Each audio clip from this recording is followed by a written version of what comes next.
Bismillahirrahmanirrahim.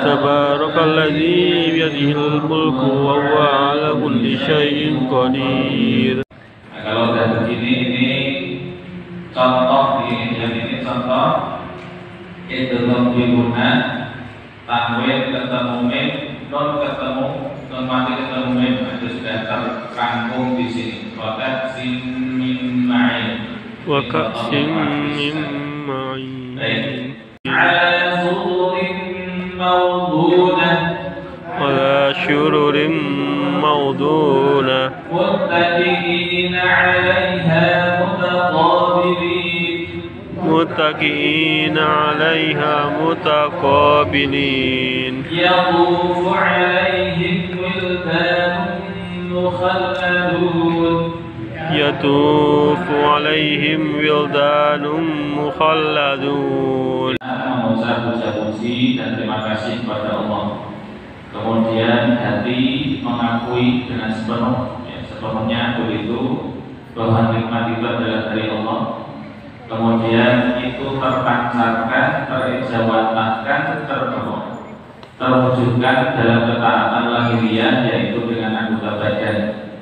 Maka kemudian para ulama menyampaikan bahwa sejatinya syukur itu adalah memanfaatkan nikmat Allah Subhanahu wa Ta'ala untuk ketaatan. Baik, kemudian yang kedua mau juga jangan lupa untuk memperbanyak salawat dan salam, melazimkan salawat dan salam untuk Nabi Muhammad sallallahu alaihi wasallam. Yang dua ketukan jangan istilahnya betul-betul atau apa? Jangan bismillah, tapi bismillahirrahmanirrahim. Pindah balik 1 2. Bismillahirrahmanirrahim. Sekarang bacanya itu tidak disambung. Dengan merasakan boten menawi itu terasa bedanya. Maksudnya tidak tahu dengan merasakan nyaman yang mana, tapi intinya itu pastinya terasa. Fiha la yasma'una fiha lagwa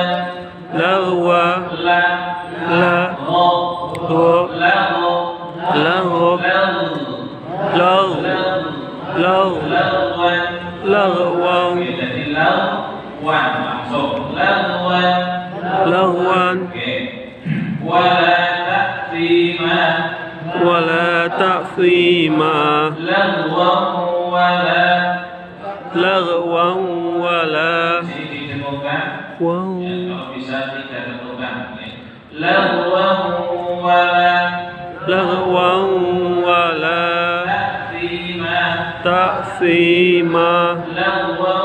wala ta'thima lagwan wala ta'thima la yasma'una fiha lagwan wala ta'thima la yasma'una fiha lagwan wala ta'thima. Diulang kaping 3. Moga-moga sambil bisa dihafal.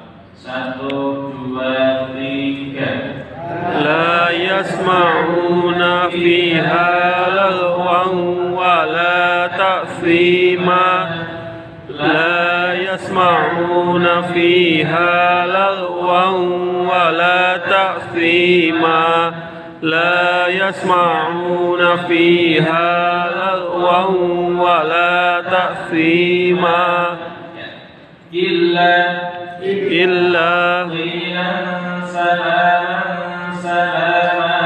qilan salaman salama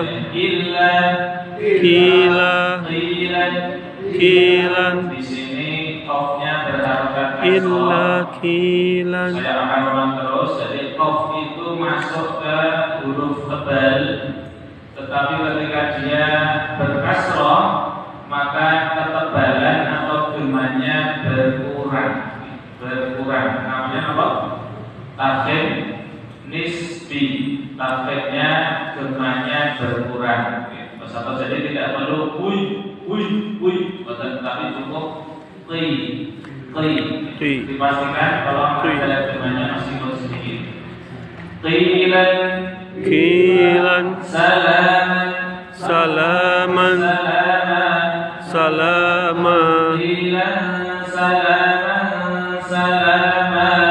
Qilan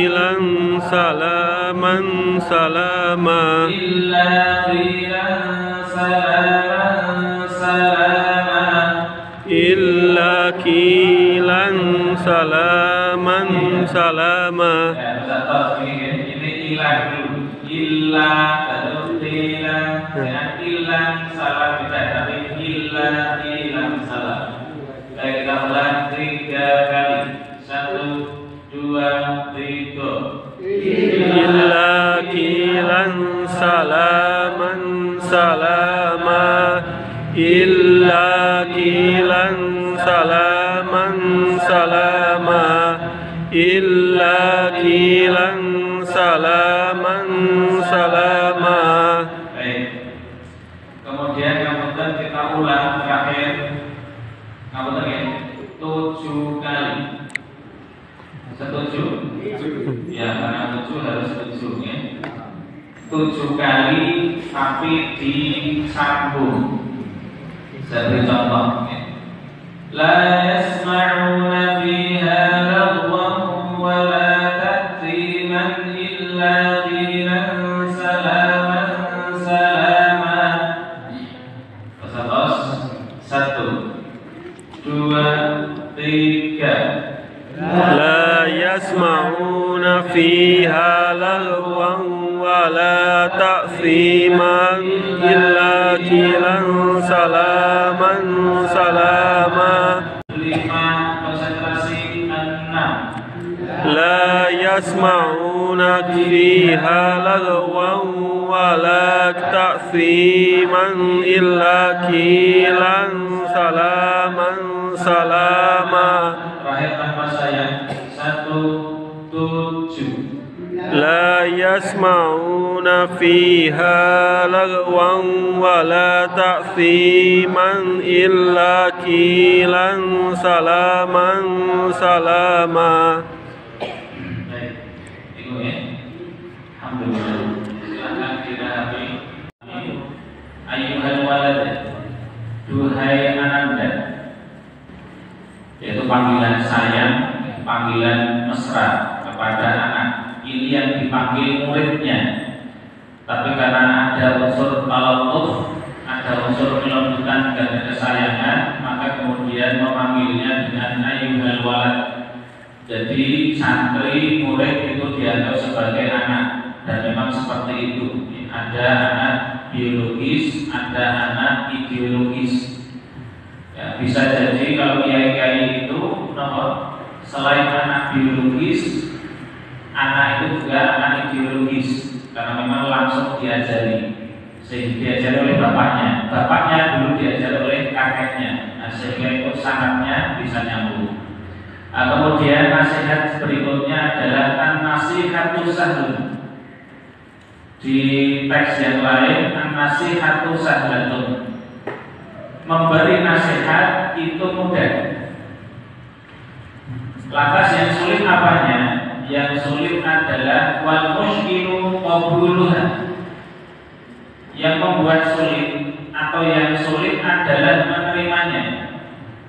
Ini monggo kalau mau lihat Pak. Ya. Wal mushkilu qabuluha. Jadi yang sulit atau membuat sulit itu adalah apa? Menerimanya. Tapi menerima di sini bukan hanya sekedar mendengar, boten. Ya, kemudian paham, boten. Tetapi mendengar, paham, kemudian melaksanakannya. Itu yang sulit. Lantas disebutkan sebabnya sulit kenapa? Yaitu li'annaha fi madaqi mutabi'il hawa qurun. Kenapa penasihat itu akhirnya sulit diterima, sulit dilaksanakan? Karena nasihat tadi fi madaqi mutabi'il hawa qurun. Menurut orang-orang yang terus mengikuti hawa nafsunya itu pahit. Orang yang selalu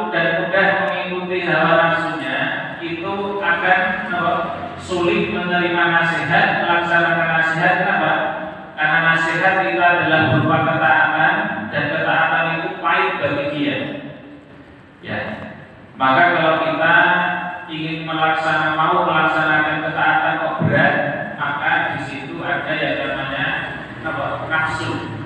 Nafsunya sedang melawan, karena nafsu pengennya itu yang mudah-mudah, nafsu itu yang pengennya ya enak-enak beli. Maka saya kagum sekali ketika kemarin hari Senin itu saya hadir di Katalan wisuda kitab di mana Riyadhul Muhibbin di Hotel Dana Riyadhul Muhibbin Al-Musta'in ya. Itu santrinya Pak Bule tidurnya itu hanya 4 jam. Jadi tidur itu hanya yang terjadwal itu 4 jam. Kalau pas ngaji kok tidur atau ngantuk, maka disuruh berdiri atau disuruh wudhu dulu. Nah itu apa? Untuk melatih anak-anak itu mengendalikan atau mengontrol nafsunya. Dan itu akhirnya teruji betul. Dan ya, idil manahi mahbubatun fi qulubihim. Karena memang larangan-larangan, sesuatu yang dilarang oleh agama itu justru mereka senang. Hati mereka atau nafsu mereka senang. Itu bagi orang-orang yang mengikuti hawa nafsunya, karena memang hatinya tertutup, maksudnya begitu, oleh nafsunya. Ya. Ala khususi man kana talibal ilmi rasmi mushtaghila bil nafsi wa manaqib dunya. Khususnya kenapa ini jadi sulit dan kemudian pahit? Khususnya adalah bagi seorang penuntut ilmu yang hanya sekedar mengejar gelar formal. Jadi belajar hanya untuk dapat ijazah. Maka ketaatan-ketaatan itu akan sulit. Entah itu yang ilmu umum, entah itu yang ilmu agama. Asalkan dia itu tidak untuk ridha Allah, hanya untuk dapat selebar ijazah, maka ketaatan itu akan sulit. Yang kemudian ilmu itu hanya sebatas ladzah ilmiah atau ladzah aqliyah. Jadi ilmu itu hanya sekedar kenikmatan yang ada di kenikmatan ilmiah saja, atau kenikmatan yang mentok sampai hanya di akal saja. Itu kasihan. Fa'innahu yahsibu boleh annal ilma al-mujarrada lahu wasilatun. Orang-orang yang memang memburu ijazah atau sekedar lulus, maka mereka beranggapan bahwa ilmu yang tidak dikaitkan dengan akhirat itu bisa menjadi wasilah keberhasilan. Saya pun mengajak wa khalasuhu fihi. Jadi mereka itu beranggapan keselamatan itu ada di ijazah atau ilmu yang tidak diamalkan. Wa annahu mustahilun 'anil 'amal. Dan dia merasa cukup dengan ilmu itu dan tidak mau beramal. Wa hadza i'tiqadul falasifah.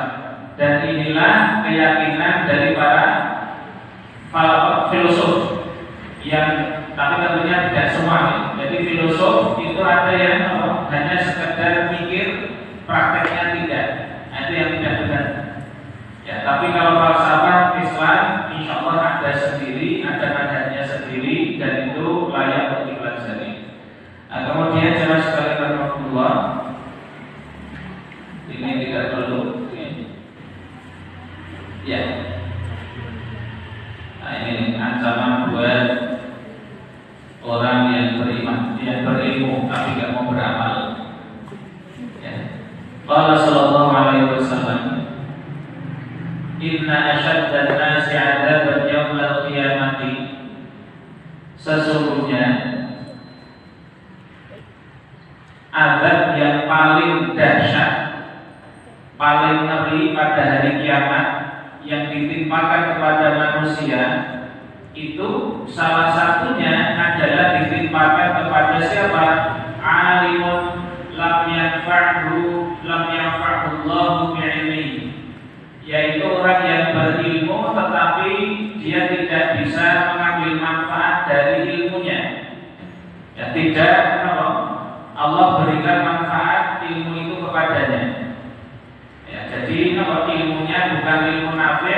ilmunya tidak diamalkan.